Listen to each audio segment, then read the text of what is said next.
about, Good afternoon, today POs is for Tuesday, September equipment. 1st, 2020, we're here Yeah. for a town board Trucks. meeting.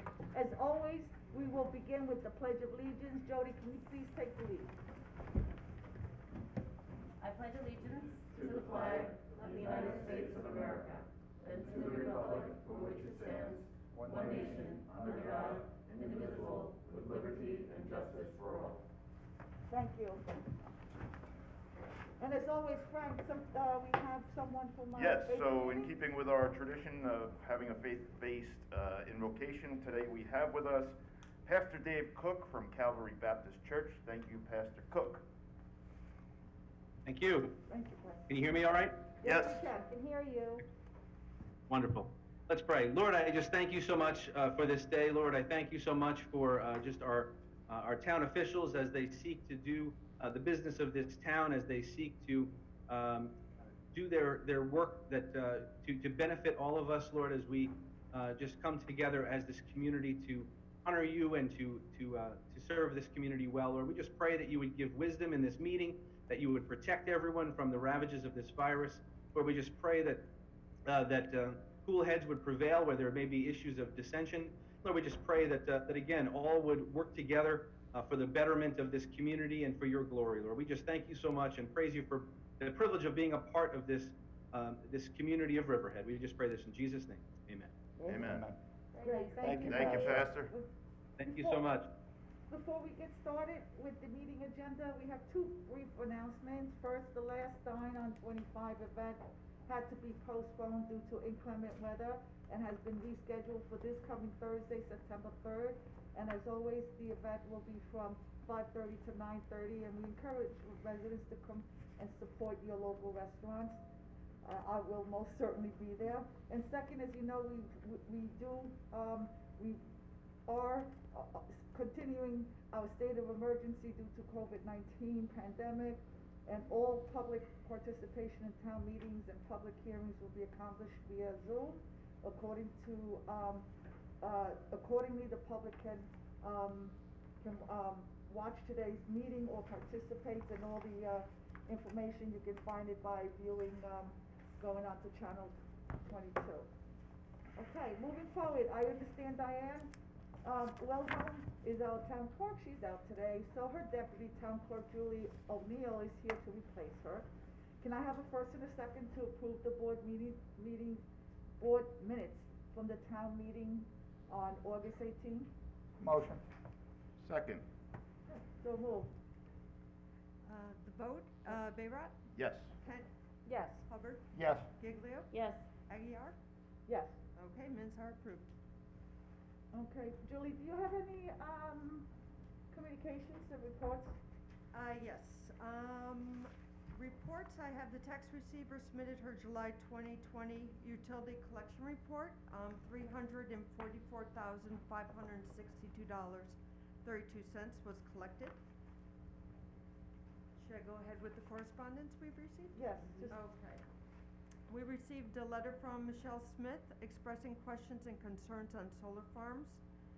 William Van Helman, a letter requesting more information on the possibility of reuse of unoccupied buildings, stores along Route 58 for use as micro apartments. He also sent a letter concerning a lack of ambulance service to the Jamesport Aquabog area. Sharon Dunnigan, she sent a letter expressing opinion on proposed solar moratorium. Young and Summer LLC also sent a letter regarding the proposed solar moratorium. great, thank you, Julie. Moving forward, we're going to deviate slightly from our normal sequence of events and call the first resolution today, which is number 437, concerning the promotion of a police officer. Julie, can you please call the first resolution, number 438, please? 437? 437, Resolution yes. 437. The promotion of a police officer. Okay. Want to take a vote? Yes. I make a motion, we, Make, to move resolution number 437 for promotion of Officer Clements to Sergeant. It's a very good day for Riverhead, he's gonna do a great job. I make a motion to move the resolution. great. Second. take the vote, please. Moved and seconded, vote is Bayrock, Yes. Penn, Absolutely, and congratulations. Hubbard, Worked with him for a number of years, and there couldn't be a better guy, getting promoted to the rank of sergeant. Congratulations, Brian. Giglio, Agreed, worked with him for a number of years, and he'll do a great job as sergeant, and he's a great community member, and we're very lucky to have him, so congratulations to you, Brian. Aguirre, I remember clearly that day in my career when I was pinned the shield of a sergeant, and I had received my son's great-grandfather's shield. I looked at his records, and one of their responsibilities at that time in late 1800s was to light the street lamps because they were made out of gas. So very interested to follow that, and now that Resolution 437 has been adopted, I'd like to briefly pause the meeting and invite Chief Hegemiller to come forward and swear in the sergeant, the new sergeant.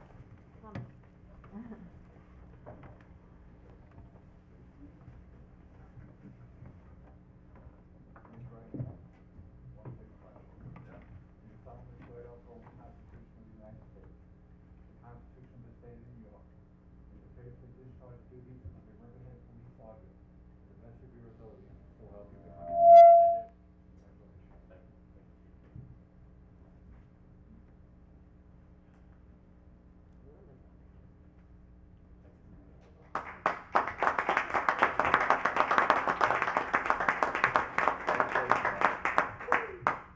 Congratulations. Congratulations, Thank you Sergeant very much. Clemens. I know, we would shake hands. Yeah. We're very proud of you. But it would be nice if we could get a picture of you two in front and then all of us like Yeah, that'd social be great. distancing behind. Yvette, would you mind coming back down and standing in the middle between the two of them so that we can all get a picture, please? Good idea. I want it for my record. Two. Everybody in the middle? Aside from he's in my spin class. Hello to the recess. What do you want, man? You want to No, I don't care.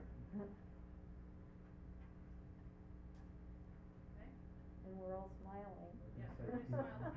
Smile, for sure. Thank you so much, Devin. Thank you. Thank you. Good luck. Best of luck, Brian. Be safe. Good job.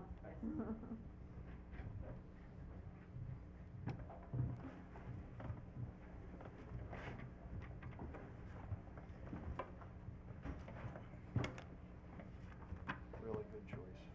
Was it? Yes. He's number one on the list. Thank you, Chief, and again, congratulations, Sergeant. Be safe out there. Moving forward, we now begin the public hearing portion of the meeting today. The first public hearing was scheduled for 2:05. It is now 2:15.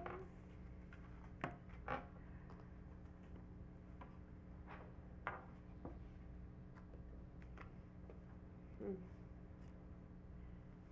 gonna be a problem. We are opening a public hearing for the consideration of a proposed local law to amend chapter 275 of the Riverhead Town Code entitled Stormwater Management and Erosion and Sediment Control. Dan McCormick, one of our attorneys, and Jude Dillingham, our town engineer, were behind this effort, so I asked Dan to come forward and briefly explain to the public. Dan? Thank you. Good afternoon. Good afternoon, council members.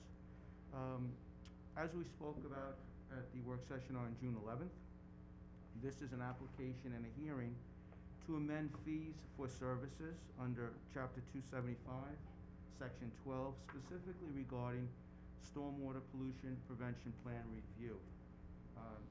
As we discussed in June, in 2012, the town board, based on the DEC's requirement that local municipalities like the town of Riverhead undertake local enforcement of stormwater regulations, contracted with two companies, now down to one company, that being DeVerca and Bartolucci, to provide outside services concerning stormwater plan review. In consultation with the engineering department, we now have a track record whereby, quite frankly, we are not taking in enough monies from the application process to satisfy payment on a timely basis to our outside consultant. So we have an application today to simply amend the initial fee deposit from the current $3,500 to $6,000 for stormwater review, and to add a $3,500 initial deposit for those applications deemed by the engineering department to be an erosion and sediment control plan, which will save those developers money in the initial process, because those plans require less time and effort than a full-blown SWIP. So the application, most importantly, is cost neutral to the town of Riverhead. This does not cost the town anything. We're simply taking in the monies by the applicant, and then we are paying our outside consultant for the service to review those plans as required by the New York State Department of Environmental Conservation in a timely manner. Again, we're seeking to increase that from the current $3,500 to $6,000 as an initial deposit, and create an erosion and sediment control plan review process of an initial deposit of $3,500. That's the application, plain and simple at this point. I'd happily entertain any questions the board may have at this time. And Drew Dillingham is also here if there are any technical questions on the application. Actually, I'm happy to say that in 2012, when the New York State DEC came down with the requirement that the town would have to undertake the review of these stormwater pollution plans instead of the state doing it, and it was an unfunded mandate. And when Drew had started to work on these, he was spending 85–90% of his time in reviewing the plans and then going out and doing the inspections. And seeing as the town was operating at a $4 million deficit, I thought it would be more prudent to have outside engineers rather than hiring a new town engineer to review those plans. And we interviewed, I think, 5 companies, Drew, if I'm not mistaken, and we came out with 2 that we thought were capable of doing the job, and one of them fell off, but the other one is still there. It's working very well. It's not costing the taxpayers of the town any money for the unfunded mandate that came down from the state. So I think Drew is doing a great job, and you're doing a great job in the accounting for this, and I know it's been taunting at times, and Bill Roth, our CFO, but I'm glad the program's working out, and like I said, that the unfunded mandate is not costing the taxpayers anything. So thank you for all you're doing. Thank you very much. Any questions, from the No, board? we discussed it Yeah, at we work did it. session, and In depth, yeah. I think it's well done. Yep. Perfect. Do we have any comments from the public? Any comments from the public on this resolution, please raise your hand. Anybody in the meeting room wants to comment on this public hearing? If you could unmute yourselves or raise your hand so we can see you. Okay. Seeing nobody? Okay. Okay, seeing no one, we're gonna go into close the public portion section of this hearing, but we'll leave it open for written comments for 10 days until 4:30 p.m. on September 11th at the town clerk's office. Moving forward, our second town board public hearing today is scheduled at 2:10. The time now is 2:20.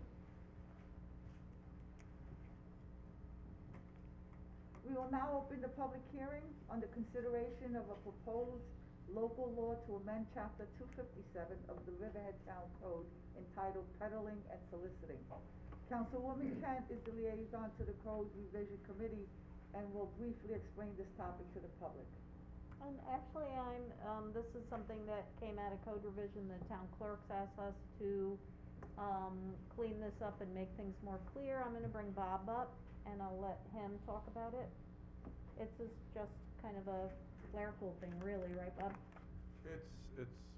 I hope you don't mind, I'm gonna take off the mask, because I think it's a little easier to this hear is me, really just- and, for the record, to be clear.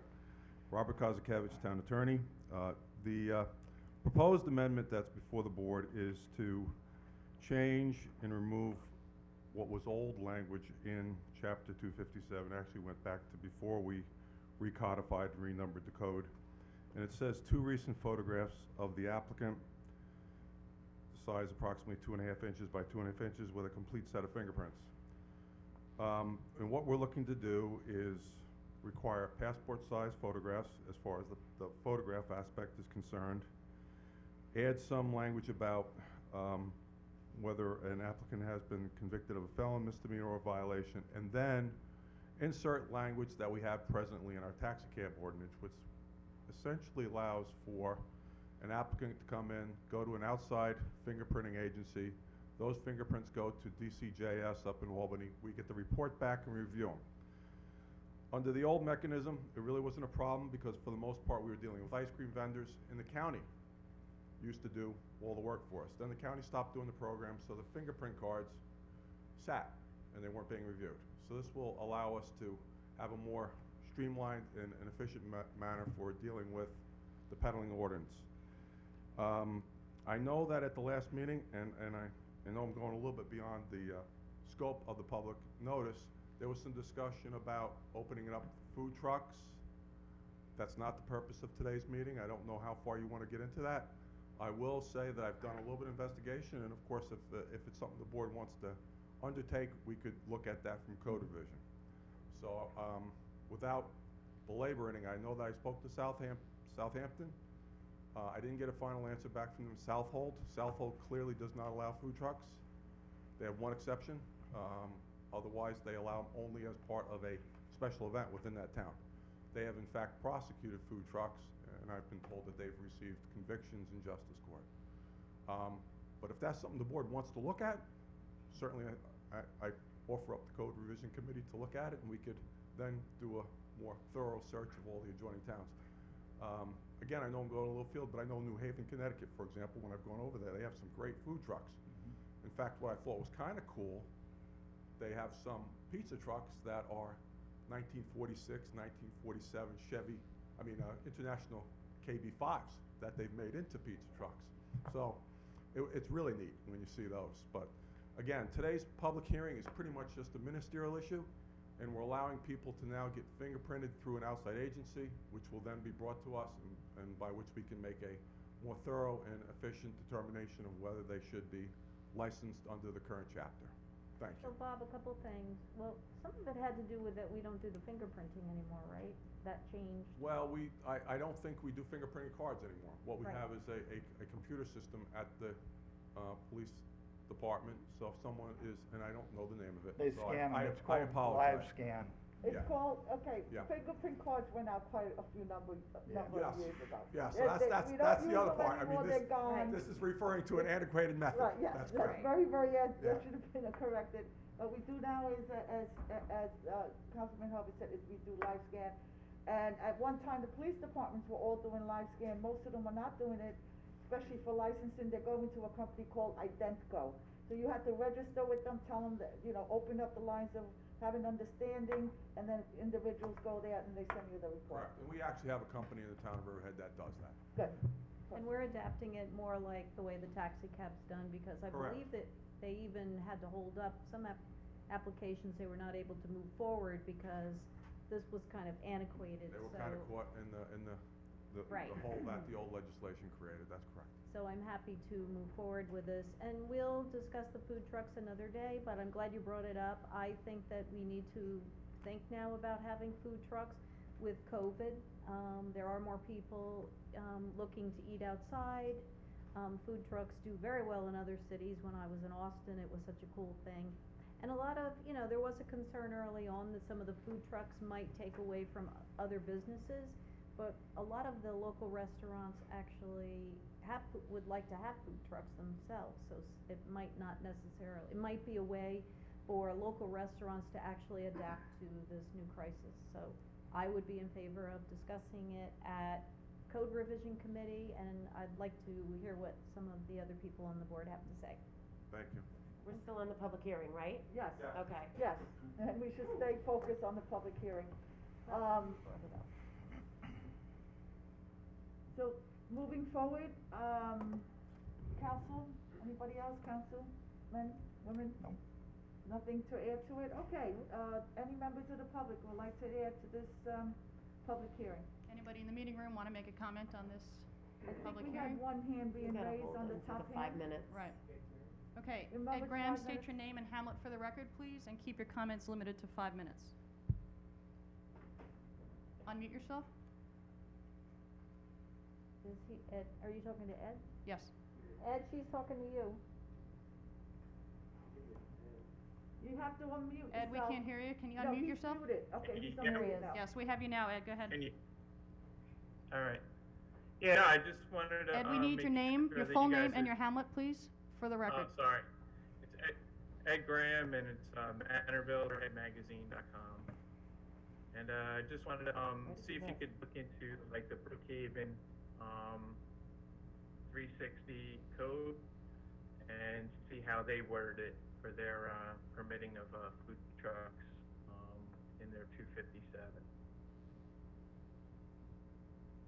Well, he's Okay. getting in Yeah, and I out. know. Can you hear me? Yes, now we can.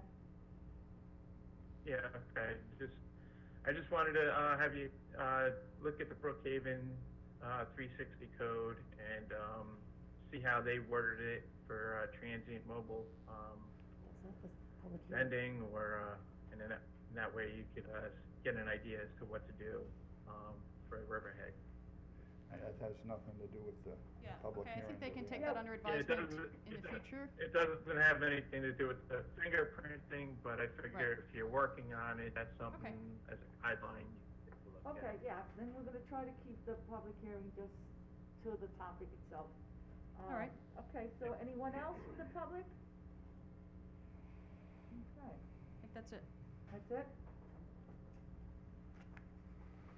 All right, see no one, we will now close the public portion section of this hearing, but we'll leave it open for written comments for 10 days until 4:30 PM on September 11th, at the town clerk's office. Moving forward, there's a third public hearing. It was scheduled for 2:15. Today, the time now is 2:28.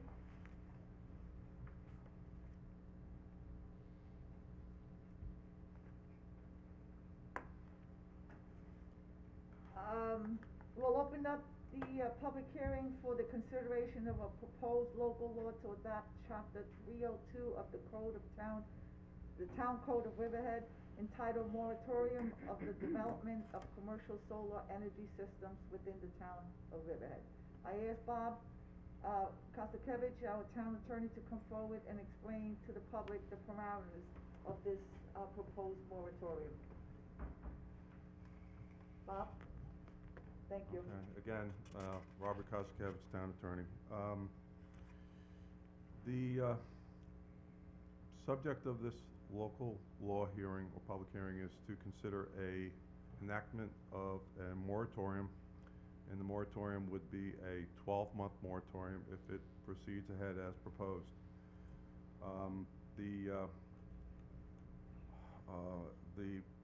This was sort of something that was pre-COVID, requested of my office. We started looking into it, and of course during the COVID-19, it was not moved forward. Now that it's had a chance to move forward, again, it's a 12-month moratorium. That's under section 30, proposed section 302-005. The proposal would also look to have exclusions.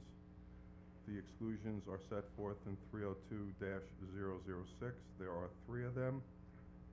One is for any commercial solar energy system application that was filed with the town or was filed with any other governmental agency on or before January 1, 2020. Any commercial solar energy system application that was submitted in response to an RFP that was issued by the town board, regardless of date. And any commercial solar energy system application that may be proposed upon an urban renewal parcel. It's going to be a local law that will take effect immediately upon filing with the Secretary of State. And I think those are pretty much the highlights. There's a great deal of backdrop as to the reasons why the town board wants to proceed forward or is proposing to proceed forward with this. Namely the number of applications that have come in within the industrially zoned parcels, and that the board wants to consider taking a 12-month moratorium period in order to consider that, and that's being done in conjunction with the master plan update, which was the town board approved last year to proceed forward with AKRF, and AKRF contract was signed in the beginning of this year. So it's being done in conjunction with that townwide comprehensive plan update. Those are pretty much the highlights. And if there's any further questions, I can come back up and hopefully respond to them. Great, thank you. Any, thoughts? I think we have people that wanna speak to it.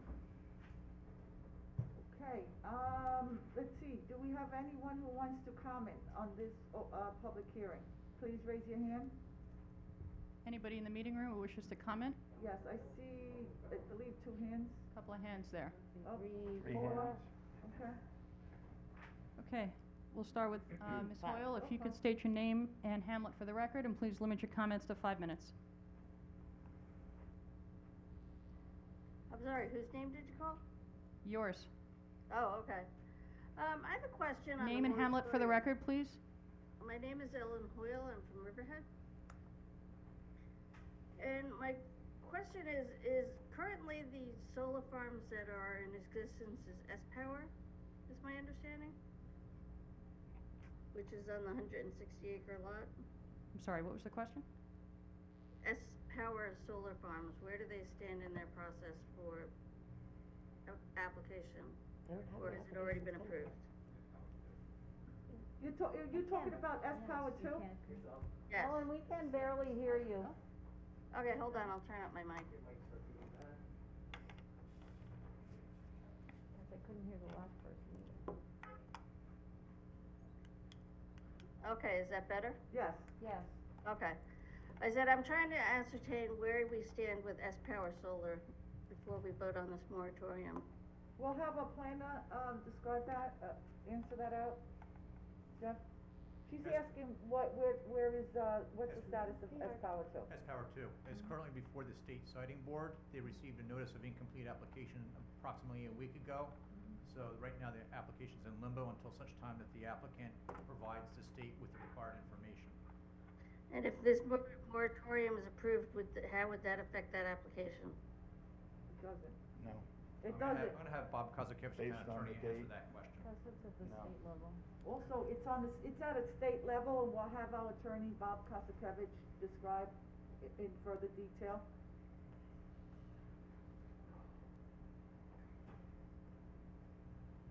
It's interesting you raise this because there was a letter that came from Young Summer LLC, which I think has already been forwarded to the town clerk's office, which is also should be made part of record. But in discussions with the town board, when we were moving this forward at prior to the resolution being adopted, the intent, as I understood it, and if the language didn't quite capture it, that's not good, was to exclude the state application, the Article 10 proceeding, and the NextEra application. I know that there was some difference of opinion at the board level on all board members as to that, but I believe that from an intent standpoint, it was the intent of the board to elect the Riverhead Solar 2 LLC project, which is the 36 megawatt solar project that has gone through the PIP beginning in October of 2017 to continue forward.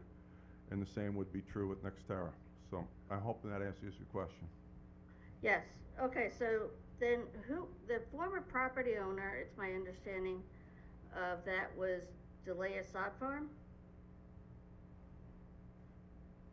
Is that correct, Mr. Bayrod? Are you addressing me? Yes, No, Mr. Bayrod. Oh, okay. yes. Yes, Delia Sod Farms has a small portion of S-Power 2 that's at the state level. But you sold Okay, it, right? so then my, We're still farming it, yep. But do you okay, own it? so my question then is, My family owns it, yes. but you have a financial interest in that And I would that not vote on it, sod farm? yes. Okay, so then my question is that by imposing a moratorium on future solar power, are you not reducing the competition and increasing your financial benefit in this solar I project? have not and will not vote on that. Okay, that's Okay, what I so was it's- looking for. It's a little was over to 5 make minutes, sure. I just wanted to make that clear. Okay. Yes, Okay, so we have the comments, we have the response. It's over 5 minutes, we're moving forward to the next, question. Please raise your hand. Okay, next in the waiting room, Michael Farrell, go ahead, please state your name and hamlet for the record and keep your comments to 5 minutes. Hi, hi, thanks for having me. My name's Mike Farrell. I'm the lead developer for S-Power, developing the Riverhead Solar 2 project. And I think the main response to the questions was addressed by the town council. I just want to reiterate that I don't think that this local moratorium was intended to apply to the S-Power project. Or Nextera. Sorry? Or Nextera. Or Nextera, I can't speak to that one, but, so if anyone, just in general, if people, have questions about the project, happy to answer them, obviously not necessarily in this forum. Appropriately reach out, we had an information session that's up that people can look to get more information on the project. Obviously happy to hear that the moratorium is not intended to apply to our project, and we'll look forward to the documentation kind of clarifying that. Okay, great. Thank you. Anyone else? Please raise your hand. Okay, anybody else in the meeting room? I think there's one on the left. Lower left. Kevin Casey on the lower left there. Go ahead, please state your name and hamlet for the record. Keep your comments to 5 minutes. Good afternoon, everybody. I'm Kevin Casey. I'm with the Electricians Union Local 25. I'm glad to hear that the S-Power and Nextera solar projects are not part of the moratorium. But I do not believe there should be a moratorium on anything right now. With everything going on in our world, there should be no moratorium on any construction projects. We got unemployment on Long Island at over 15%. You got a school district that's got problems in Riverhead.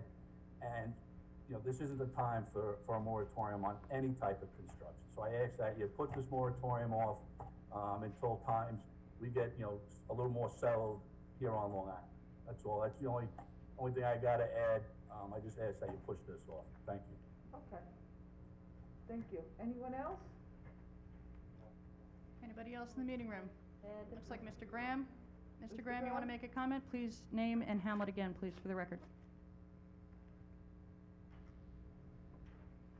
You're still Mr. muted. Graham, you You're have still to muted unmute there. yourself. You have to Unmute yourself. Yes, he he did. did. Can you unmute yourself, please, Mr. Graham? We cannot hear you. Well, he can't hear us if we can't hear him. There he goes. Yeah, now, There now we I go. can hear you now, so I Okay, just got you the unmuted. Go ahead. unmute. All right, it's Ed Graham, RiverheadMagazine.com, and I wanted to hear from Sharon. She somehow has a letter regarding this, so I'd like to hear the letter before I actually speak. Is there someone that is going to read a letter? Well, somebody can make comments. If somebody's in the meeting room, they can use their time as they wish. Yeah, that's Sharon Sharon's there. Dunnigan. She's in the lower right. Unmute. I'd like to read my letter, and it's on the phone, so I'm just, I'd just like to hear the letter first before I Okay, actually well, comment. we're not finished with everybody in the meeting room, so we'll get to her. Okay. Can you unmute her? Yeah. She left it, actually. Is she still on the phone? 631-384-5020. No, there's only one phone number there in the meeting room, and that's not. Oh, but there's a Sharon there? That's Sharon. Okay, so, Who else until somebody wants to mute themselves? I see Taki's up there, so, right? I think there's. Yeah, I wanted to hear from Okay, when Sharon she first. comes on and reads the letter, then you can respond to it. Taki. Thank you. okay. I can't read. Who is that above the K? I can't read the name. Well, I think Calverton Civic wants to come on, Okay. too. Calverton Civic, did you want to make a comment? Everybody can unmute themselves. Go ahead and unmute yourself. We're ready for you. I would like to make a comment, not as the head of the Civic, Taki Church and Calverton Civic. Sharon Dunnigan is on the line, and I'm not sure if she might be having any kind of technical problems. I think she would like to read her letter, and then I'd like to speak after that, please. Okay, so who is it that is looking to speak? Are they on with us? Are they in the meeting room? I think that must be her. There's only one other Sharon. Okay. Sharon, if you can unmute yourself. Anybody that wants to speak, unmute yourself. Yeah. We should, move this meeting forward, and, obviously, everyone's spoken to each other, and they're all waiting to speak to each other. So let's try to get a little bit of control. Wanna go back to Ed? and say, we looks can't like she locate her, unmuted. make your comment now. Okay, You're also Sharon. allowed 5 minutes. It looks like she's unmuted. Yeah, you're allowed 5 minutes, so come back, it's now 5 minutes time, 5 She's- minutes time, 5 minutes. Sharon's unmuted now. So, good, okay. Okay, Sharon, please state your name and Hamlet for the record, and keep your comments to 5 minutes. And now you just muted yourself again. Okay. You know what, she asked me if I would read her letter originally. I have her letter and I'll read her letter. Okay, so we'll keep that as part of the 5 minutes, if you will. Sure. And you ready? Okay. Okay. Dear Town of Riverhead Supervisor and Board members, thank you for this opportunity to express my opinions about the solar moratorium being considered by the Riverhead Town Board. I am a member of the Greater Calverton Civic Association and the Town of Riverhead Environmental Advisory Committee. I'm writing this letter as a concerned citizen, and my opinions do not represent the opinions of either committee. I spoke with Mike Farrell of Solar 2 Project after the public information Zoom meeting on August 6th. S-Power is a financial investment company. They take money from investors like pension funds, teacher retirements, etc., and look for opportunities to create a return on investment to facilitate a profit to shareholders. The amount of tax revenues produced by the development of solar power in our town has the potential to be substantial. I have attached a worksheet I developed with the aid of the tax assessor's office. I have taken some liberties to estimate revenues based on those currently operating, so keep that in mind. I am not opposed to further development of solar arrays in our community. I do, however, believe that we should have a saturation point and limit the number of acres. I think this decision should be determined by the residents in coordination with the Town of Riverhead Board. In addition, I'd like to advocate for some strategic thinking in deciding how to proceed with future development. Some ideas are as follows. Zoning changes whereby our limited Calverton forests and grasslands are protected and not clear-cut or mowed over for solar use. Riverhead zoning currently does not address this in our 11933 Calverton zone, so developers can level forest properties and grasslands. Zoning for solar should be reserved for properties that are sod farms or already cleared properties. Lower PSEG rates for residents of 11933. Since Calverton is hosting the solar facilities, it follows the residents of the 11933 zip code would be granted specialized lower PSEG Long Island rates. I'm just gonna skip ahead on some of these. Tax revenues produced on new projects, including Solar 2 and NextEra, must be earmarked for greening. The Town of Riverhead should include adding solar panels on schools and local government buildings. Reducing the cost of energy consumption for the future is good for Riverhead. Tax revenues produced by solar should not be dumped into the town general fund and disappear. The community who is paying the price should receive a direct benefit. Calverton community residents should develop a wish list and address those needs first. Things like water at Veterans Memorial Park, dog park improvements, etc. Calverton becomes a test city to develop solar array communities. Lastly, and yet the most important piece, I believe we can significantly change the way solar becomes a cornerstone of a community by making it part of a community. I propose creating park-like public spaces as part of the solar farms. This would benefit our residents through integrated walking and biking paths and open spaces surrounding solar arrays. This will mitigate the negative community impact of adopting large solar farms. As zoning today allows for a percentage of development on property, why not use those underdeveloped acreage for the benefit of our community by incorporating that unused space into something useful and beautiful? The 9-mile path at Veterans Memorial Park is an excellent example of community use of recreational space. The bike walking path has been a wonderful addition to our community, and the usage it gets year-round is exceptional. We need more of this type of development to benefit our community. I am not opposed to further development of solar in our community. This is the last few sentences. Thank you. As long as it is thoughtful and adds to the community. We must require developers to enhance the value of our community and work together to bring benefits to all our residents. It is time to stop taking from Calverton in order to give to others, to refuse to participate in true environmental costs. There are too many out there who only want to reap the benefits while we pay the price. It's time. Sincerely, Sharon Dunnigan, Calverton, New York. Yeah, Okay. Okay, good. we That's just got it under 5 today. minutes. Okay, good. I didn't know. I tried to speed read. Okay, so moving forward, anybody else wanna make a comment on this? Okay, Mr. Graham, go ahead. Please limit it to 5 minutes. Unmute yourself. Mr. Graham, unmute yourself. Yeah, There you I go. got it. Okay. All right, just wanted to bring to the attention of the Name and people Hamlet, that are please, making again, for the decisions. record, for the transcriptionist. I just wanted to bring to the attention of those Okay, people so that are making decisions it's Ed on Graham, and he's solar Riverhead farms. Magazine. Ed Graham from Riverhead Magazine. Got He it. doesn't live here, I don't think. Where do you live, Ed? Not here. I live in Manorville. Manorville. And Oh, you we work just here. asked for your name and your hamlet, that's all. We just wanna know who we're talking to. Yes. Yeah, he lives in All right, so Manorville I- and he works here in Riverhead. I own RiverheadMagazine.com, and I have a bunch of I work in Riverhead.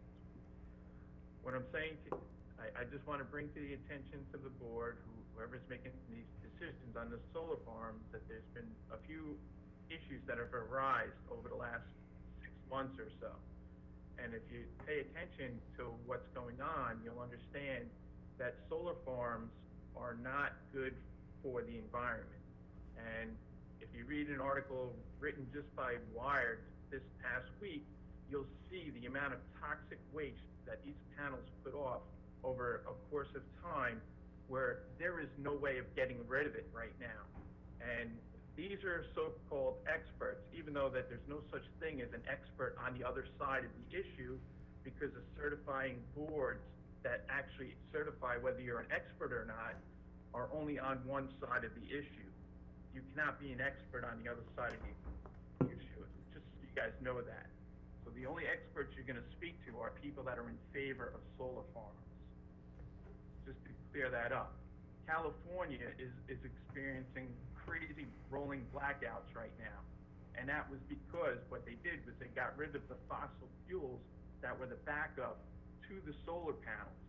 So they wanted to be fossil fuel energy neutral by 2030, so they got rid of all their backups.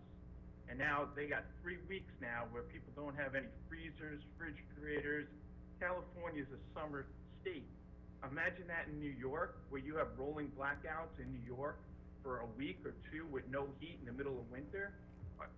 You have to think past what this whole Green New Deal is. And I implore you to do more research before you make any of these decisions. I mean, I've been researching this a lot, and I understand a lot. And if you understood it, you wouldn't be breezing through this and letting this happen. This is Long Island. We're above an aquifer. Our water supply, one major disaster that's been happening in like Louisiana or California, one wildfire, all of those chemicals now go into our water system. You're going to poison our water system. There's no way of getting it out once it's in there. All the chemicals, lead, zinc, all cadmium, everything that goes into our water supply, there's no filter to get it out. It's there. Now all the cancers will be caused over the next 20, 40, 50, 60 years. You're piling millions of tons of solar panels that have no way of getting rid of them. You can't bring them to a landfill. Just look up the Wired magazine article and you'll understand. These are people that are for green energy, but they actually admit that there's no way of getting rid of the solar panels right now. Even 20 years from now, they have no idea how they're going to do this. Mr. Graham, I just want to let you know you're 3 minutes into your 5-minute allotment. All right, I just, you know, it's very important for you guys to understand all the issues, not just the Green New Deal. You know, that's, you know, people read the Green New Deal, understand how much tonnage of toxic waste is going to be brought onto Long Island that you cannot remove. Whether, you know, the expense of it is just so astronomical. You're worried about collecting taxes from these solar companies. You're not going to have enough money to do the cleanups. Most of these companies only last 6, 7 years max. Then they leave it to somebody else. And you think the somebody else that they can leave it to is gonna be involved in the cleanup where there's no money in it for them? Look at the big picture. That's all I'm saying. Long Island's not a place for solar farms. You got 100 days of sunlight, 4 hours a day of maximum use on those 100 days. So for 400 hours in an entire year, you're eliminating thousands of acres of land that could be used for something else. You know, Okay. farmers need more stuff. You Mr. know, Graham, they that's need 5 more minutes. land. We appreciate your comments. Anybody else in the meeting room want to make a comment here on this? Raise your hand. Okay. Mr. Farrell? Yeah, I just wanna just comment, say, I obviously have some disagreement with some of the comments, but I would just point to that the permitting process is very robust, both at the local and the state level. And I'd recommend people looking through that because the impacts of solar projects are included in that. And then, you know, we certainly take, the impact on the environment very, very seriously. And, the panels that are going in now are basically almost fully recyclable. They don't leak the chemicals in there. But I welcome any further discussion and comments. Okay, Thanks. thank you. Anybody else wish to comment?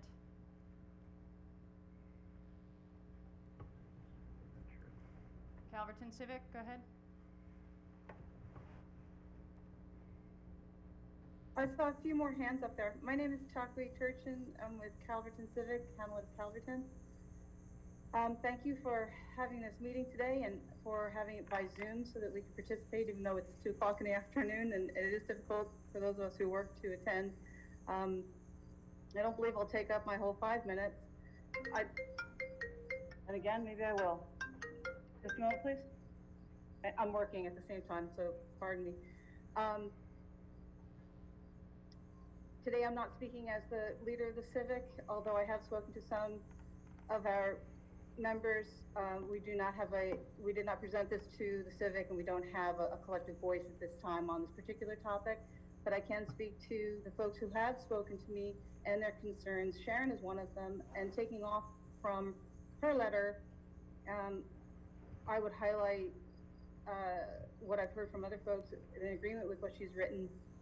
The forests and grasslands, there is no zoning that delineates in Riverhead the protection of those trees and grasslands. So really would like to make sure that they're protected. I think this time taking a breath from it feels like a runaway train of solar arrays wanting to land themselves in Calverton. And understandably, the zoning is industrial and it accommodates that, but there are very many places in Riverhead that could benefit from solar panels, not necessarily solar fields.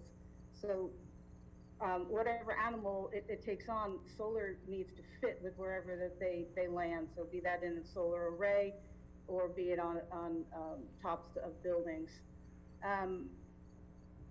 I also want to express that 11933 is the landing field for solar so far, solar fields, and we do need to be compensated because the brunt of the impact is on the residents here, and that could be a further talking point in the future. Another concern that got brought to my attention is during the length of the lease of the solar farm, something like 20 years if I have the right ballpark, the concern was, hey, you know, what happens when the technology changes over time? What happens to that 20-year commitment to that particular technology? And it's so large. When you have a field, an array, that's a large animal to have to wrestle. I think it's a good idea, personally, to take a breath now and to regroup before the comprehensive plan update is completed. And I anticipate, if I have this date correct, if I heard correct from Councilperson Kent, December 2021. If I don't have that correct, if you could advise me, I'd appreciate it. One last thing, personal opinion, solar is good. I studied some of it at university, and and California, as a matter of fact, and visited some of those farms. I think it was one of the first ones out in the desert, and studied wind energy out in Tehachapi Pass. It's good. Let's make it palatable for the residents of Calverton, 11933. And let's make it to the good of all of Riverhead and make use of the rooftops that we have. We do receive sunshine. Homes are energized by solar and using battery backups. Let's be more creative rather than just landing these giant jets into 11933. That would be about it. Thank you very much. Okay, thank you. Anybody else in the meeting room wish to comment? Okay. Hearing no one, we'll now close the public portion section. I'd like to just say something. sorry. I'd like to clear something up. I'm So, sorry about that. It wasn't intentional. so a couple of things that was touched on, that you can just bulldoze trees and put down solar. We already changed the code that you can't do that, so they can't just clear a forest and put trees, and put solar in, number one. Number two, you know, the solar projects that we've had has brought in $1.5 million into the town, that we have improved our parks, we have taken on a $1 million master plan update, a $75,000 pattern book for downtown, and other things for downtown and throughout the town, especially the parks, because that's something that we were unable to do for many years. Because the only way that we can improve the parks is to get money from residential subdivisions, which aren't happening. So that's one of the things. So that is a direct benefit to the residents, in my opinion. And S-Power One, you know, they buffered the solar panels from the recreation trail. They replaced that whole length of fence from the north side of the property to the south side of the property. That was all, you know, caved in, ATVs had, you know, run over. They have educational programs, educational signs for the kids in the school system.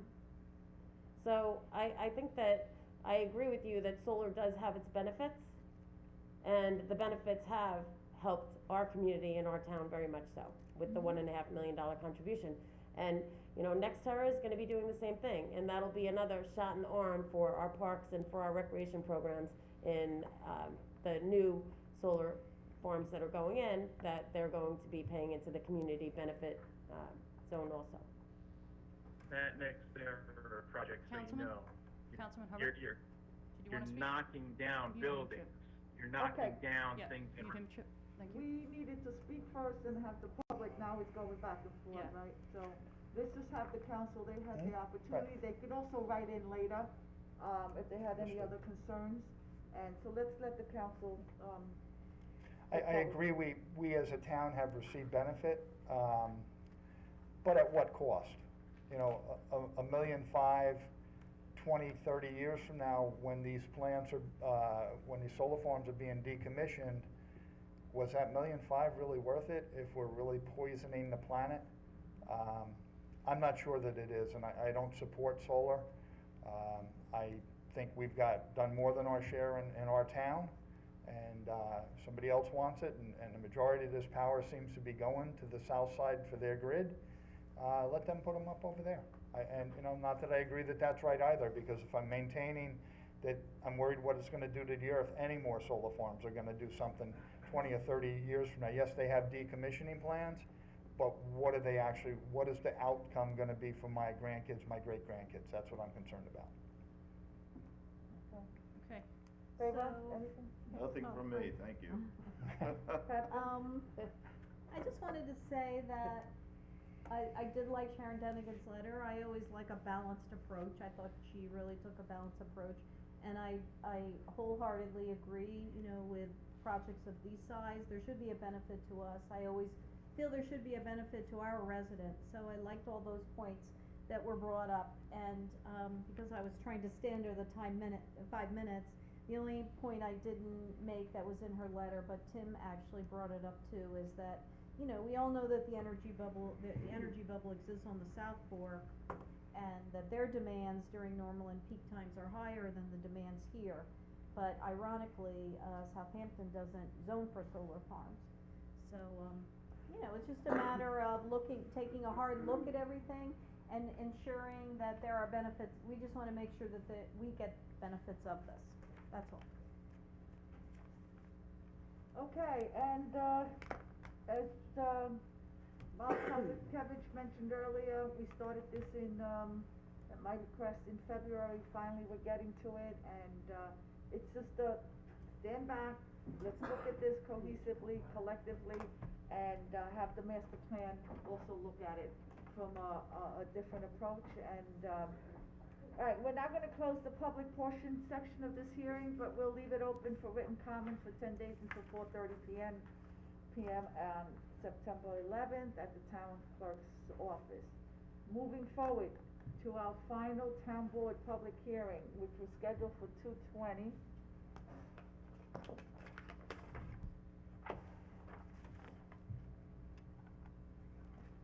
It is now 3:03. And we'll now open the public hearing for the consideration of a special permit application of the Peconic County Brewery LLC to establish a brew pub based, used upon real property located at 221 East Main Street in Riverhead. Greg Berman, one of our planners, will come forward and briefly explain this item to the public. Greg, good afternoon again. Good afternoon, Supervisor, Town Board members. Again, Greg Bergman with the Town of Riverhead Planning Department. And I would like to acknowledge we do have Jeff Schaefer, who is the principal for Peconic County Brewing. He is available for any questions in the Zoom meeting room.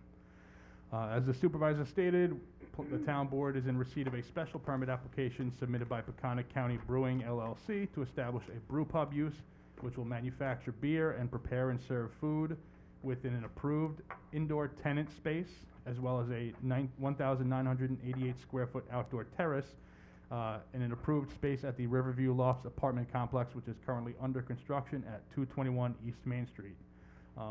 Just for quick reference, that site plan was approved by the town board by resolution number 687, dated September 6, 2017. The proposed brew pub use does not propose any alterations to the exterior of the site, and as such, site plan approval is not required. As I stated, the brew pub use is in an approved ground floor tenant space, which will be accessed from McDermott Avenue.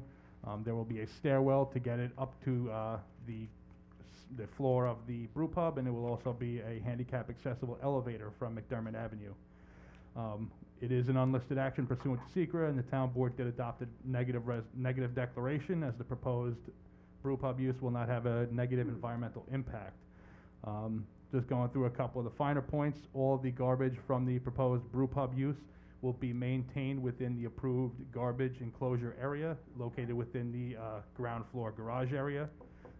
The owners of the property did create a doorway from the restaurant brew pub space into that garage area, so there will be no exterior refuse collection. The application does comply with the special permit criteria as enumerated in Town Code Section 301 through 312A through R. And I would... I think you can take your mask down because you're not near anyone and your glasses are fogging up. So it really, the use here does comply with all the special permit requirements enumerated within the town code. And I think this was kind of the perfect use that the town board was envisioning when they speak about active ground floor uses. You'll have a beautiful view over the Peconic riverfront, sitting out on the patio, enjoying a beer and some food. I would open it up to the town board or the public if the applicant has anything to add to that. Okay. Welcome. Thank you, Greg. Does anyone from the public wish to be heard on this matter? Please raise your hand. No. Here for that? Connie? Connie, did you wanna talk about Yes, that? you wanna? You can unmute Hi, yourself, Connie. Connie, if you wanna make a comment. Go ahead. There's a little delay. Unmute yourself. Okay, Okay. there we go. Hi. Perfect. Hi, Connie Lissandro, Baiting Hollow, and for full disclosure, I am the consultant for both Georgia Green Riverview Lofts and for Peconic Brewery. And I have to say, I'm really thrilled that you're considering this business to come into our downtown. I think it's gonna be a great addition.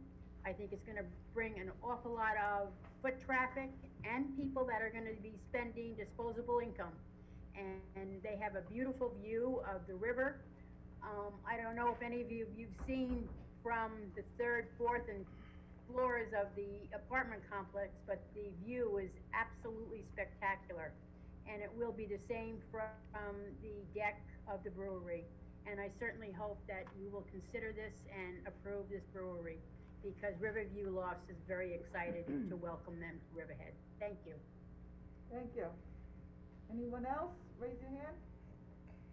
All right. No, I just want to say welcome. We're very excited to have another business in town, and you are going to be a great addition to all of our other craft breweries that we have popping up throughout our downtown. It's turning into a destination where people want to come. You know, when my son came from out of town, he wanted to go and sample all the beers, and that's what it is. It's sampling, and it's a great time, great atmosphere, and a new business in town, and that's a good thing. So thank you. Great. Thank you. Looking forward to being a part of the community. It's been great so far. Anyone else? Ken? Just Catherine? thank you, Mr. Schaefer, for investing in the town of Riverhead. We appreciate it. Oh, you're dating yourself. Schaefer. Okay, we will now close this public portion of the hearing. We'll leave it open for written comments for 10 days from that, 4:30 p.m. on September 11th at the town clerk's office. Okay, Devin. Yes. So we'll move on to comments on resolutions, right? Yes. Okay, so anybody in the meeting room want to make any comments on any of the resolutions before us today? You can unmute yourself or raise your hand so we can see who you are. Okay, I think, Turchin? She raised her hand, no? No. Okay. Anyone else raise their hand? Anybody else want to make a comment on any of the resolutions before us today? Seeing nobody? Okay. So Devin, Julie, can you please call the resolutions, please? Okay, resolution 438. Accepts the resignation of a groundskeeper 1, so moved. Seconded. Vote please. Bayrock? Yes. Kent? Yes. Hubbard? Yes. Giglio? Yes. Aguirre? Yes. The resolution is adopted. Resolution 439. Accepts the resignation of a homemaker, so moved. Seconded. Vote please. Bayrock? Yes. Kent? Yes. Hubbard? Yes. Giglio? Yes. Aguirre? Yes. Resolution is adopted. Resolution 440. Establishes standard workday for elected officials, so moved. Second? Vote please. Bayrock? Yes. Kent? Yes. Hubbard? Yes. Giglio? Yes. Aguirre? Yes. Resolution is adopted. Resolution 441. Amends term. Excuse me 1 second, I'm just gonna, I have to recuse myself from this as my son-in-law is involved in this resolution, so I'm gonna leave, and please let me know when you have done this, and I'll come back in. Devin will go get you. I get him. He's No right here, problem. Devin. Okay, Okay. so we have a first and a second? Nope, amends terms and conditions for full-time appointed non-union attorneys in the office of the town attorney. So moved. Seconded. Moved and seconded. Vote is Bayrock. Yes. Kent? Yes. Hubbard's abstaining. Giglio? Yes. Aguirre? Yes. Resolution is adopted. Okay, can we get, Councilman Hubbard back in, please? He has to leave the room for the vote. We locked him out. Lock myself out.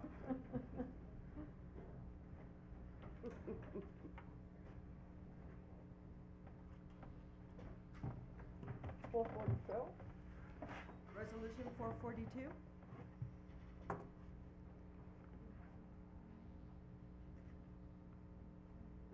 He's voting. It's Hubbard. Yeah. Yeah, I'm We're gotta asking give you it to up, vote, yeah. okay. Amendment fee waiver request for special event Long Island Moose Classic Car Club Show, so moved. was Wait, the one that's- before. Yeah, we missed one. Skipped one, Tim. 442. It was the garlic festival. See, you send me out of the wrong.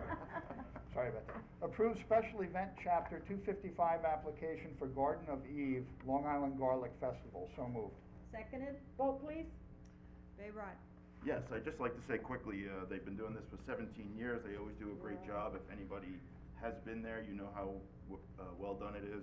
And I just want to wish them another successful event. Yes. Ken? Yes, I got to go to it, and the person who runs this is on our ag advisory. I vote yes. Hubbard? Yes. Giglio? Yes, absolutely. Aguirre? And just as previously mentioned, any, chapter special event that we approve, we have to make sure when it gets close to the date that they go through the state for COVID approval. Okay, that's a standing order, and the applicants have been told that when they apply. I vote yes. Okay, resolution is adopted. Resolution 443. Amendment fee waiver request for special event Long Island Moose Classic Car Show. So moved. Seconded. Bayrott? Yes. Please. Kent? Yes. Hubbard? Yes. Giglio? Yes. Aguirre? Yes, again, pending state approval. Okay, resolution is adopted. Resolution 444.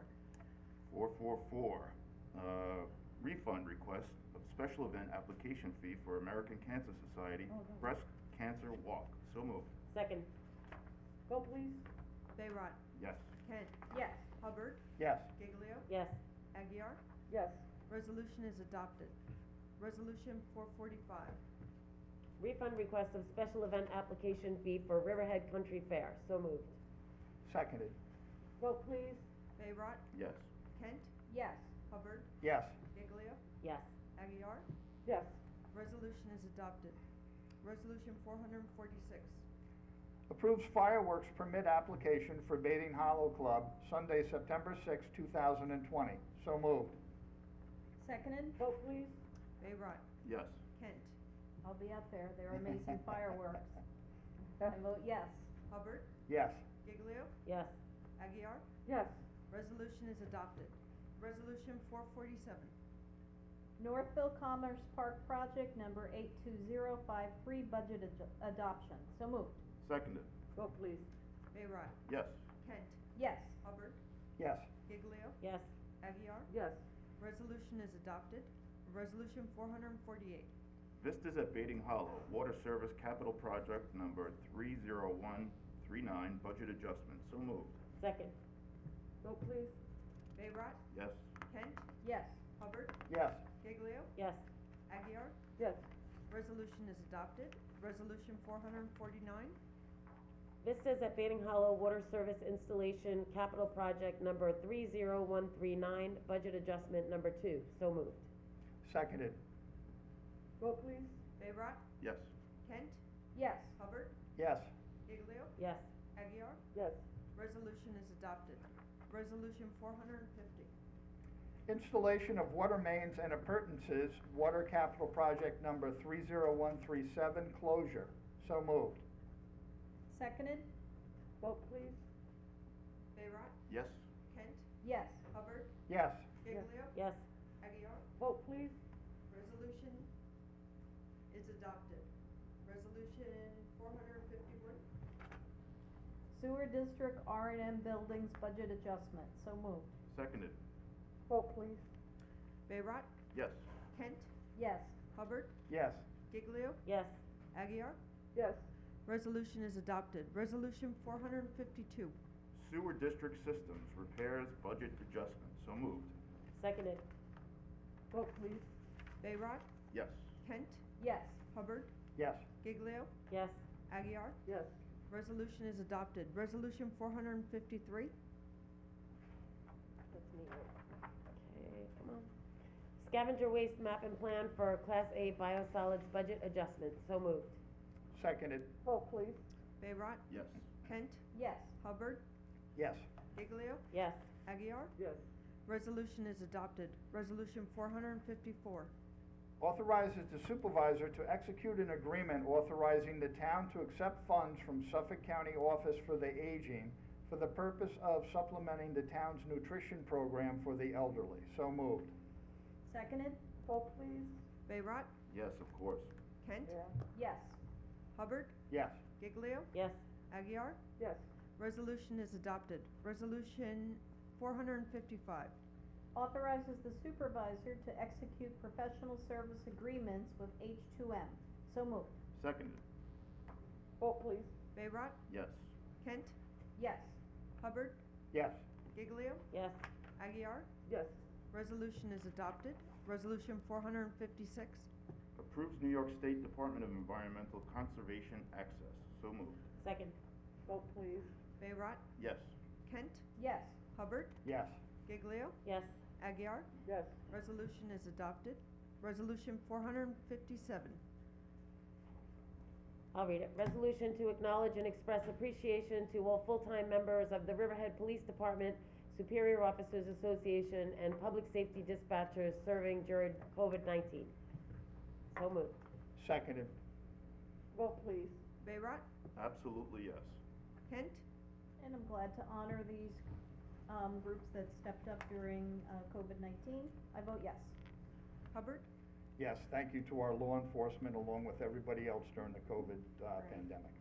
Giglio, Yes, absolutely, and, you know, they are our hometown heroes, and, I was happy to be a part of creating getting the food donations together by the town board to deliver to the police department, the ambulance, the nursing home, and then also the, Healthcare workers. Yep, the healthcare workers in the hospital, so it was a tremendous outpouring of the community to show support for our heroes, and this is just another way to do it, absolutely, yes. Aguirre, Yes, and when, it came to my attention that, other towns wanted to support their police departments and they couldn't necessarily do it through monetary compensation, many of us came up together with the idea of giving them a personal day that they can't use for monetary compensation, but they can take it whenever they want, and they have until next year.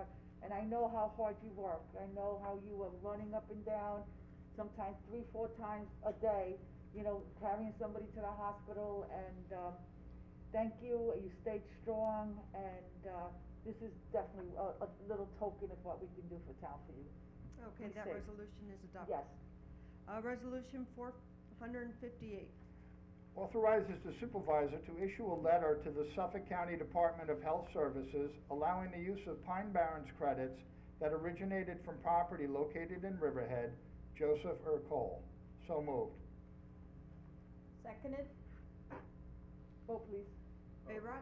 Before you take up the vote, and I'm very sorry, Madam Chair, if I could have just 2 seconds. to just- On this resolution? On this Okay. resolution. Yeah, after I submitted the resolution, Come to the the mic. applicant who's you, after I submitted the resolution, I received a, message from the, individual who's looking to use the Pine Barren credits to see whether he could, do it in the alternative. He either wants to purchase the credits from the Boy Scouts property or from the, hunting club over by Growing, the, Con Sportsman's Club. So he asked if the resolution could be revised. I failed to do it, and I apologize for doing this last second. We could either table it, or I have a simple revision I've made copies of, which I can show you. No, We can vote on a revision. it's fine, If you have yeah. the revision done, Bob, that's fine. Yeah. we It's can a half vote a on it. credit, it's coming from Riverhead going to Islip, so it's preservation of Riverhead land, so wherever it is. I'm gonna hand up to you what I proposed, and then I'll read it into the record, Okay. if you don't mind. Okay. Huh? So And can again, you I give that? apologize for doing Both this of last them apply second. to No problem, can you so- give Devin a copy Yes, of that? they so could she have, can put it but up when on the it's on the website? Program is Sure. up and running yet, so. Thank you. Yeah, Yeah. so we can take a vote on it and we'll move it forward. Thank you. And I need one for, Frank.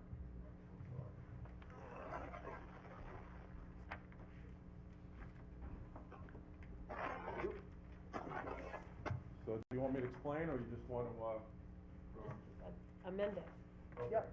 All right, so the proposed amendment would deal with the second whereas, and in, beginning at the second sentence and continuing to the third, we would delete certificate number 600-157 and in its place replace with A Pine Barrens. Continuing in that same paragraph, we would delete the parentheses, Suffolk County Tax Map number 0600-075.00-013,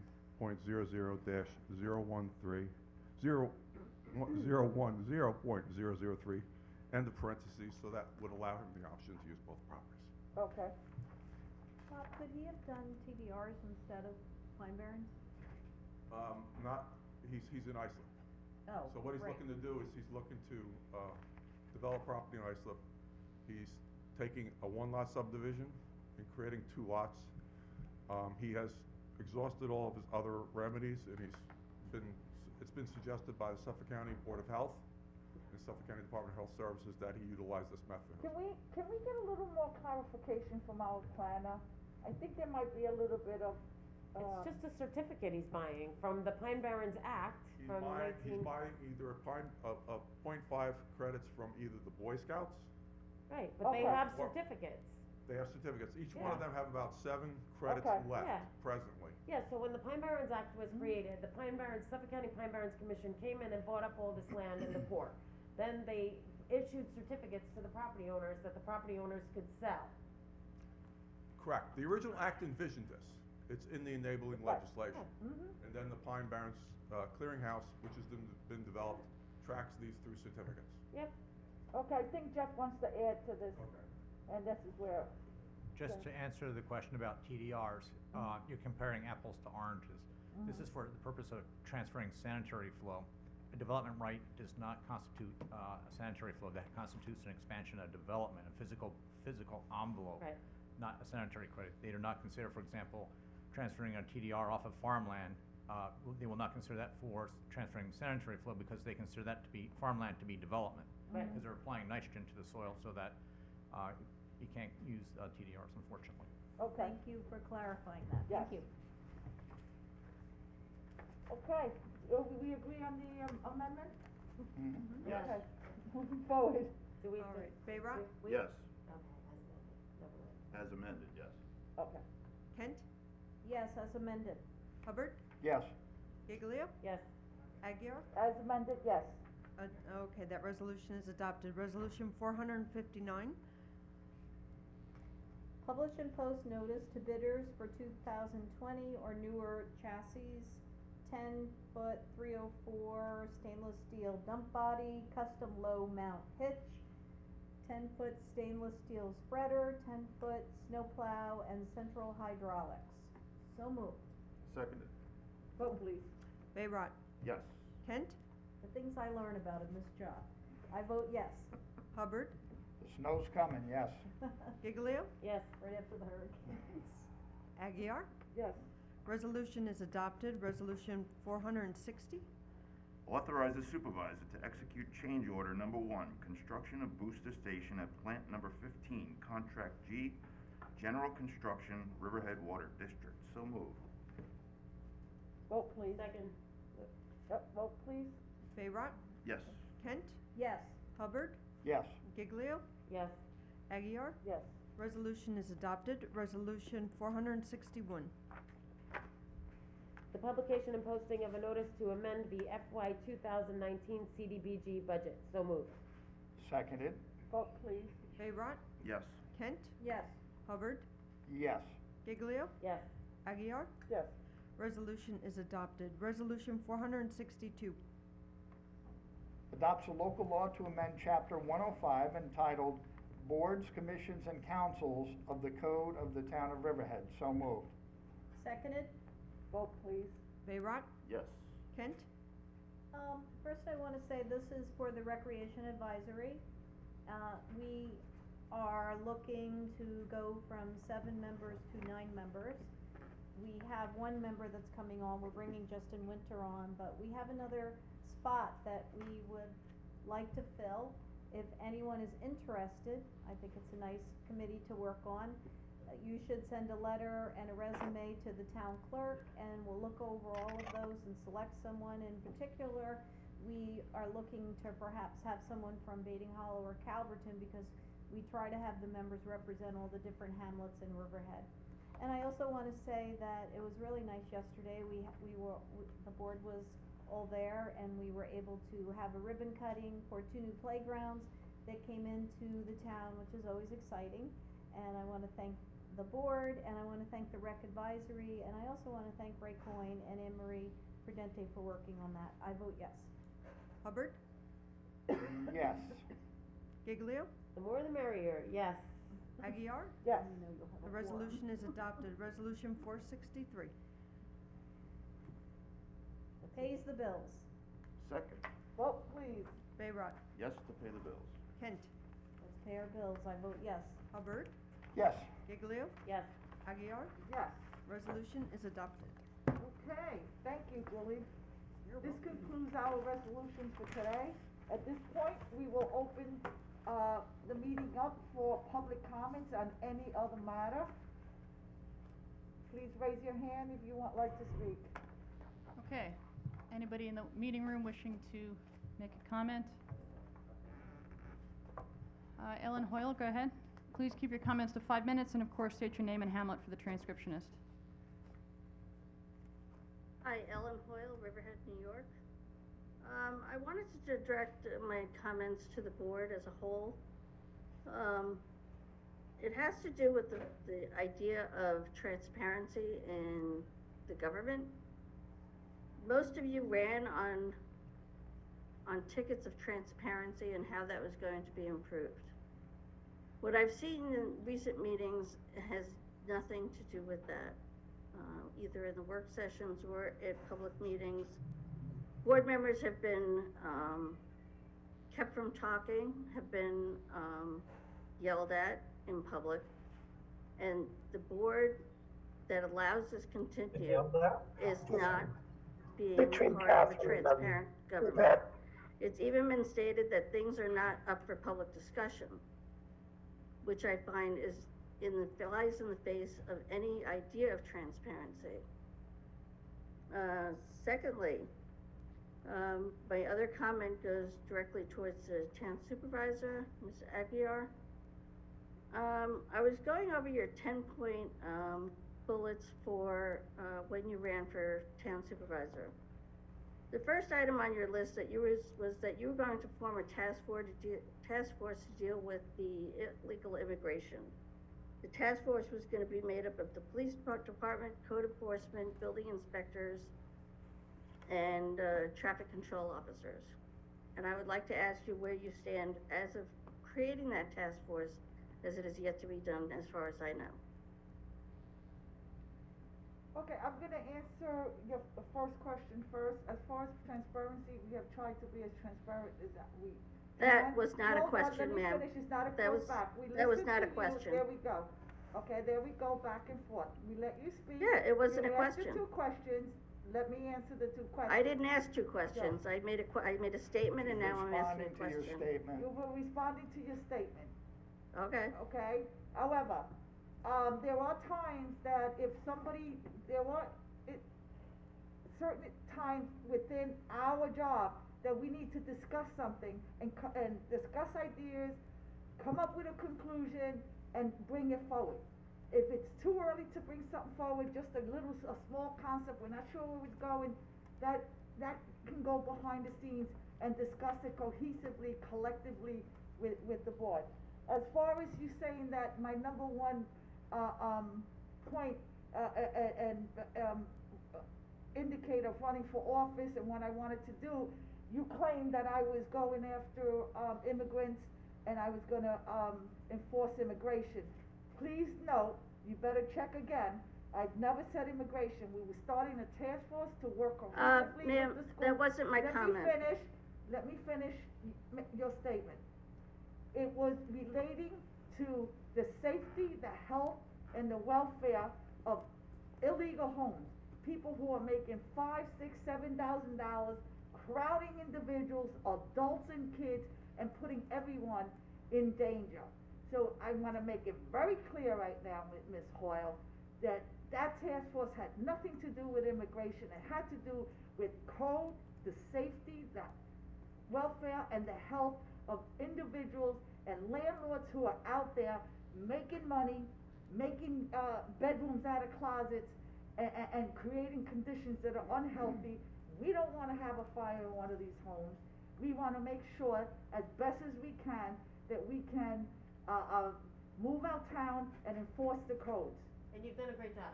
We've already got. Okay, so then I stand We have corrected, it had four- to, we- I let me- stand one corrected, it more had to point, do. One more point. The Sure. last supervisor did not have one Supreme Court decision. We now have 4, okay? And there are more coming. We also have, we're doing enforcement. I don't know if you were around over the weekend. Right outside one of the box stores, somebody set up a generator, 55 jump. I reported that yesterday. Again, yeah, okay, I did it on Friday, they sent them on their way, it took the fire marshal hours to remove the gasoline 5 gallons at a time. Saturday, we drove by, happened to go to, ShopRite, and there he is, all set up again. This is the type of stuff that we're doing, we need to, and there was adults, it was an overcrowded RV. So we're working on it, there is a lot of work, and remember, we are under COVID, all right? The Supreme Court Chief Justice Marks have indicated that he was not issuing, including the governor of the state of New York, is not issuing any, removal of people from homes, and that's in effect until October 31st, and it's expected to expand until December 31st. So, you've made your comment, I made my comment, let's move forward. Actually, I still have time left. Supervisor. Okay. So I would like to go back to, where do you stand in creating the task force? It is created, if you understand the circumstances where we are, there is limited contact, it is created, we have a council member assigned, and I personally am constantly reaching out to the school, and are waiting to hear when they open up again, so we can start a dialogue. Okay, so then go back to my comments about the transparency and the treatment of the other board members. That is a personal agenda, we need to. No, that's not a personal Well, agenda. It's a personal opinion, we need to make sure that we follow protocol, that is not a back Yes, and forth, the there is proper no protocol anger. is that all We're town not board members are allowed to make comments. Yes, of course they are. We are not repeating last year. Most people who watched the hearing, I walked many streets here in Riverhead, and one of the main complaints was the behavior of the town board, some members back and forth. I am trying not to repeat that. People do not. By belittling other town board members. I don't think that that's the case. Some people may take it, be a little bit on the emotional side, or may not see it, but I am always open. I'm here at least 6 days a week, and anybody can walk into my office and have a discussion, and I've attempted that, and it does not happening. That's something that we need to work together as a council, and not throw tantrums, not make accusations, and not go back and forth. We need to be civil, we need to respect each other, and take away that non-professional component that's been prevalent here in town hall. And that's what I'm trying to keep it tight, and people communicate even before and after the meeting. I think that. Supervisor, I think we have a few other people that wanna make comments. Okay, is the 5 minutes up? Yes, it is. Yes, No, it is. my 5 minutes are not up, ma'am. You used up my 5 minutes. I have not talked for 5 minutes. I've talked for exactly 2 minutes and 30 seconds. Okay. So again, I will go that maybe it's time that the supervisor learn to lead by example. Okay, and you know what, I am attempting to lead, and I'm actually doing pretty good, because I would lately, disagree, ma'am. Aside from a couple of incidences where people took it the wrong way, it's been. Actually, they've I've been seen very several well. instances. Okay, and it's your comment, you made your comment. Okay, that's all I have to say at this Okay. time then. Okay, very good. Moving on to, gentleman in the baseball hat in the waiting room, the hand up. Go ahead, sir, state your name and hamlet for the record. Please keep your comments to 5 minutes. Uh-oh, where'd he go? You there? Hello? This is, Go ahead. Hello? this is Ron Hariri. Can you hear me? Yes, go ahead. Oh, Ron from Microbog. Hello. That's right, Your Honor. In any event, I find it appalling and reprehensible that not a single member of the town board has expressed its dismay or condemned the blatant racist attack on the Riverhead school superintendent, who received in her mail at her home a card including a decapitated brown Barbie doll with a limb attached to it. Yet at the same time, you lauded the police in Riverhead, who frankly deserve our credit and appreciation. But I think it is consistent with a blatantly racist town and a town board that ignores that serious problem. You should really be ashamed of yourselves. So I'll move on to another point. Catherine Kent, if you remember, you expressed your concern about the lack of a detailed development plan provided by Calverton Aviation. It's a theme you have repeatedly voiced. You remember that? Yes. Okay. And in fact, at the last hearing, you pointed out that the DEC had rejected the town's submissions. You had a little bit of tete-a-tete with the supervisor, who said no, the incomplete application was not an issue. He said that was exactly an issue because it was included in the DEC's letter of rejection. Do you remember that? Yes, I remember that. Okay. So if you remember, you were in the process of locating the letter from the DEC before you were so rudely interrupted by the supervisor. I actually did locate it.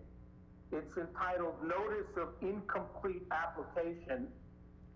It's a letter dated July 20th from Sherry Archer of the DEC. And what it says in connection with the incomplete application is, and I'm quoting, there's considerable additional information that needs to be provided. The letter contains inconsistencies, errors, and omissions. So I know you've expressed concern about this, Councilwoman. Has anything happened to change that picture in terms of the inconsistencies, omissions, and errors, and lack of information to process Calverton Aviation's application? To my knowledge, there have been no changes, and when they talk about omissions and such, I know that one of the things they're speaking about is it's hard for them to address this whole issue when they don't have all the information. We don't know exactly what's going there yet.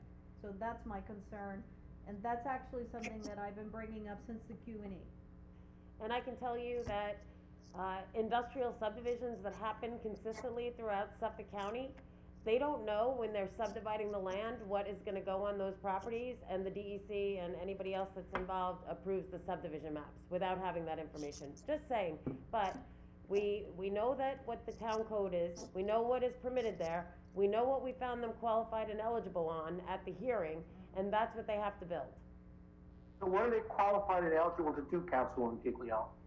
The qualified and eligible was they were going to bring aerospace, ULC robotics, they were gonna bring the UPS guy that's going to do conversions of diesel to gas to electric. They're going to bring, there were other companies that were there. There was the school from up west that wants to teach prototyping and 3D imaging.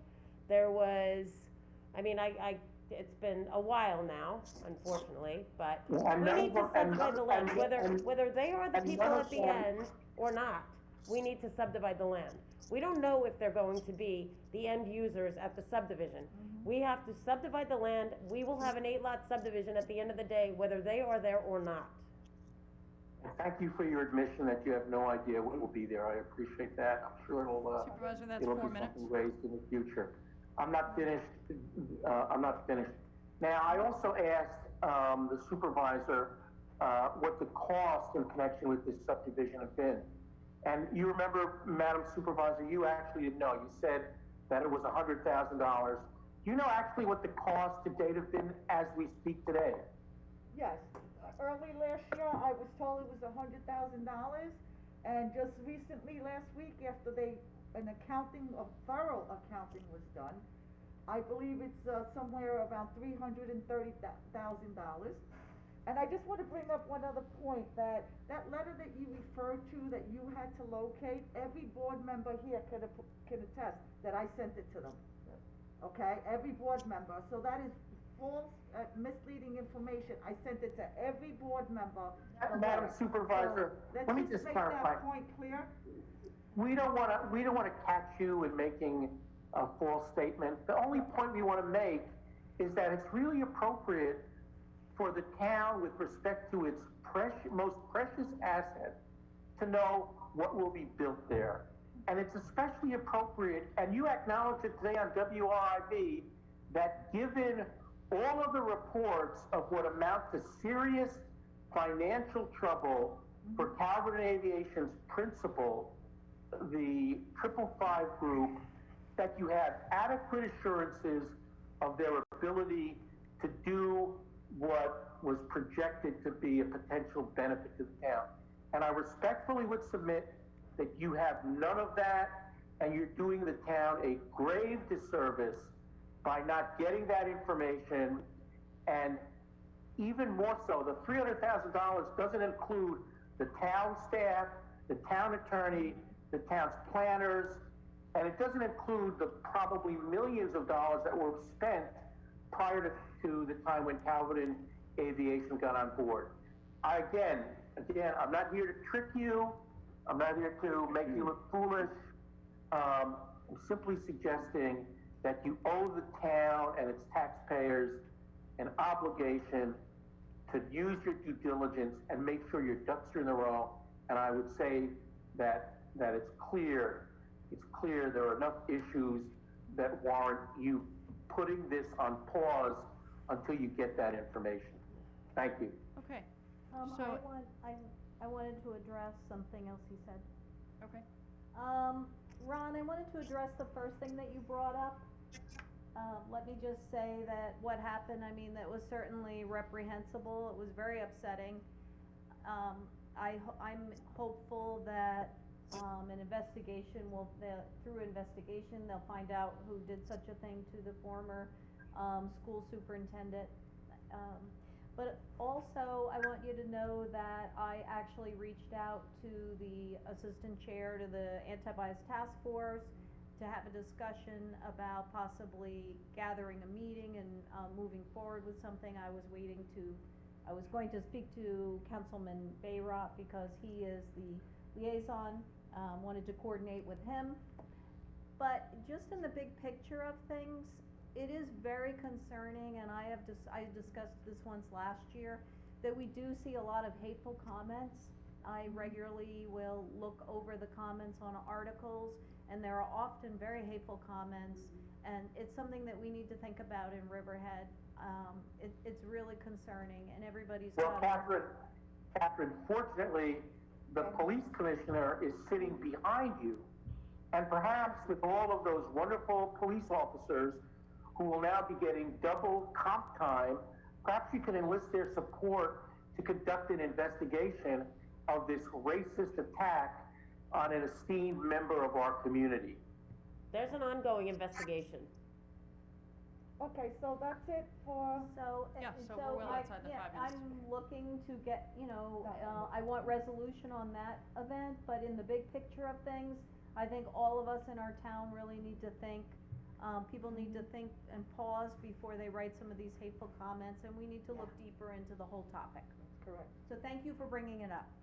Okay, anybody else in the meeting room care to make a comment? John McAuliffe. John, we're looking at your ceiling. We're looking at you twice. Yes, that's on us. There you are. There you go. Unmute yourself, John, we can't hear you just yet. Unmute yourself, How John. does that happen? Go. On his phone Okay. and on his computer, maybe? I don't know. Oh, he's on there twice? Yeah. Sorry, I've done that on Zoom. Okay. I have to You can go on your phone. and turn go off up. the phone. I was traveling. I just wanted John, to I'm sorry, come just back your for a name minute. and your hamlet Oh, for the I'm sorry, record, John please. McAuliffe, the Rolling Woods section of Riverhead. Okay. I wanted to come back for a moment to the discussion on the solar issues, not to reopen the issue of the moratorium, but to ask for a clarification that you, in the language, it exempts the, any solar project in the urban development zone.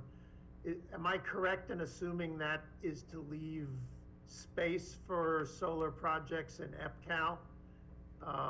And if that is why that exemption is there, whether you're aware of any specific intention on the part of the Gervasians to put solar into EPCAL. The second question is to see from the supervisor if there's any update on the mandate from the state to have a discussion of policing and priorities in the town, if there's a group that's been created or any process related to that. Okay, so John, the area code 11933, where all of our solar is concentrated? I am not hearing anything, it's, Oh, you're not? no. John, can you hear us? What about the other John? John? He hung up on the other John. I, There we go. I cannot hear anything. Okay. I think I'm having a problem with my. John, I can't sing, so I'll just keep on calling you. Okay, I'm sorry, I now have have sound, Oh, you do, so, great. I did hear you. okay. You asked two questions about solar in EPCAL. EPCAL Yes. is not slated for solar at the present time. Yes. It's, the concentration and the designation is, in, certain parts in industrial. And, again, we have the moratorium, we're looking back, we're taking a good step back. Legally, we can't exclude the projects that people file, that we accepted, that they started site plans on. So those two projects have to be voted on. One of them is before the state, and we're waiting Yes, to no, hear from them. excuse me, ma'am, I understand that, my question is there, what is the reason for the exemption for the urban development zone, and whether that is intended as an exemption for EPCAL? John, I'm gonna have our attorney, he can further describe legally. You can't just wake up one day and say, no more of this, okay? There are legal parameters because people already commenced on projects. Bob, can you just add to that, please? With respect to the question that Mr. McAuliffe has posed, and he probably knows the answer and the contract as well as I do, there's provision in there that says that the zoning that's being utilized and under which the terms of the qualified and eligible were extended to CAT LLC are such that the town board cannot affect it under the contract. The zoning that's in place has in it a discussion about renewable energy. Renewable energy, in my mind, would include solar. Because of that, and because of the desire not to run afoul of the contract with CAT LLC, that's why that third exclusion was added to the solar moratorium, to not put us into a situation we are potentially. All right, so the technical correction, but, does anyone have any awareness of plans to put solar into EPCAL, or is it? Not at all. It was just solely done because the contract has that All provision. right, thank you. No, I Okay. appreciate the All right, clarification. And the same thing went for the seaplanes, where we had to exempt that property as well, because under the contract, we can't change any zoning on the property for a period of time. What is it, 5 years, Bob? 5 years. So my question then on the status of the policing discussion. Okay, concerning the policing, we are forming a task force. Last week, the governor sent out some type of guidance.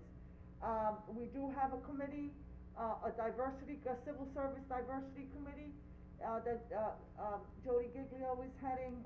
We have, Jody, did you wanna talk about that? Yeah, sure. So we did get some numbers back, and the committee will be meeting, hopefully, the end of this week or the beginning of next week. We are looking at the civil service testing, we're looking at the number of applicants, we're looking at the demographics of the population as to who the people are that are taking the test, where they fall off in the process, whether it's through the background check or the polygraph test, or if it's through the investigation, or, you know, there are several steps once you are reachable on a list. So I think there were 17,000 applicants that took the test the last time the police test was given, 13,000 passed, and very few of them are in the 95 percentile and reachable in order to even get an interview. So we're working on, with a 501c3, Young Hip Professionals, and also with Cops for Kids, and with ACES, and who else is in there with us? Sam? Oh, Sam Lawson, she's Young Hip Professionals. So we are all working together, trying to come up with solutions. We're working with Rita Fernandez from Suffolk County. She's the inclusion and the development officer there. So inclusion, diversity, and development officer there. So we just got some information from the chief of police when it came to the testing, who's taking it, and we plan to meet soon, and then I will update the entire board on all the numbers. And I think that Suffolk County, I think 2.9% of the population in Suffolk County is African American, and that is low. So we're looking on how to fix that through the civil service testing. Yeah, about 20% of Riverhead is African American and 20% is Hispanic, so those are really the parameters. My Right, but you have to question, pass the test. is that the yeah, we know tests have issues with them, and the question that I have is that the only issue you're looking at in terms of this policing question, the absolutely personnel? not. John, absolutely not. We're looking at the possibility of body cams. Of course, they're very, very expensive. You know what that would do to our budget? It would probably consume about 20% of our budget. Yep. We also, yesterday, we are speaking to all the East End supervisors, see what they're doing. And, yeah, we're working together. There's gonna be different facets. We have until April 1st to, you know, to complete it.